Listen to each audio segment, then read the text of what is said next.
me before the race. Jared, finished the race. I feel like I should be unboxing Wheaties right now. Because we did it! We did it! We did it! Oh my God, we did it! Just driving home from the Stampede. Hope everyone liked the little edit I got. I got a bit more coming at the end of this video, a nice montage.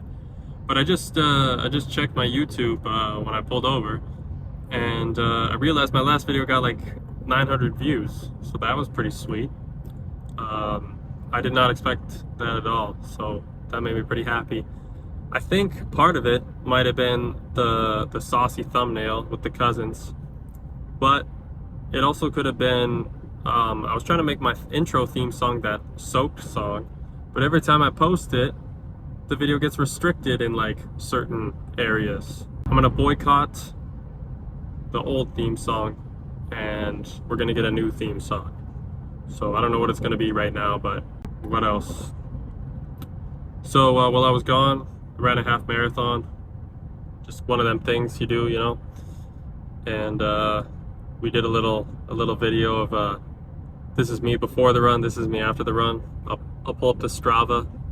But yeah, it's crazy how once your body realizes that you're not gonna die, similar to cold showering, I think, your mitochondria is like telling your brain, bro, if we keep doing this, we're gonna die. And then the longer you endure it, the easier it gets, and your body's eventually like, okay, I guess we're not gonna die. And then you just kind of settle into it.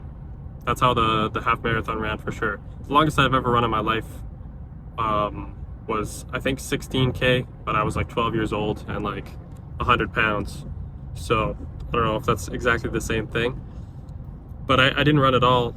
I didn't run a 10K since then. Like, that was my last big run. So it's been like 8 years since I've done a long run.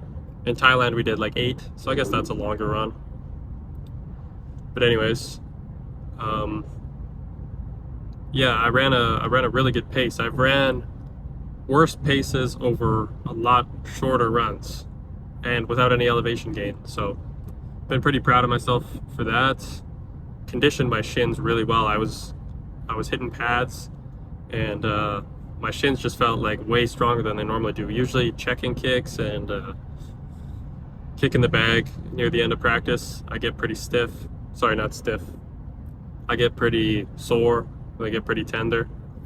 Not this time though. So bone density increases while you run, and you know, that's why they do it in Thailand. It's purely bone density related, and to warm you up, get you loose, but it's not to gas yourself out. I mean, we're not runners, we're fighters.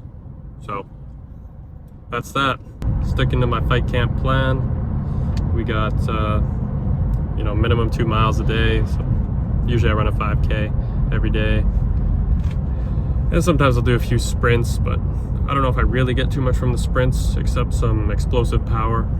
Anytime you're training near or full neuromuscular output, I believe is the term, you get that explosive power, which is way more relevant in fighting than peak strength. Like, you almost never get time to generate peak strength, which is usually after, you know, 2 seconds. If you ever watch someone bench press or deadlift, you know, the start of the concentric goes a bit fast from the explosive power, and then they kind of stick for a bit, and then they can get out of the rep near their max. That's not super relevant in striking. So I'm still 10 weeks out as of now, so I got one more hard week of heavy weight where I'm just trying to get stronger, and then I'll take a deload. So I do 4-week mesocycles where I'll go deload and then progressive overload for 3 weeks and then reset. But mesocycle number 2 is sort of interim before I start to peak. So the idea is lower the weight and go a bit more explosive, and then when I'm peaking, I'll go maybe the same weight, but realistically a bit lighter, and then full explosive power, less volume, and then I should be peaked right before my fights. My deload will be obviously the week before my fight, and then I'll be nice and fresh at the end of that. You know, I'm a science guy, really. I love the idea of having a protocol and working smart. But nothing will beat just, even if your training isn't optimal, if you're mentally challenging yourself more and more every time, the mental grind is going to be way more important in a fight than any sort of optimal rep range or sets or anything, right? So I like to do both, push myself as hard as I can, but also have a dogmatic approach to things.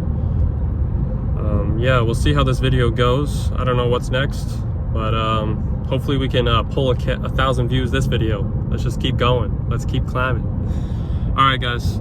See you soon.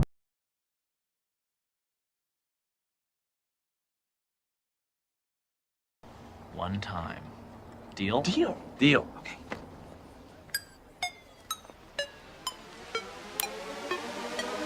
Oh, dear Lord. That's classic!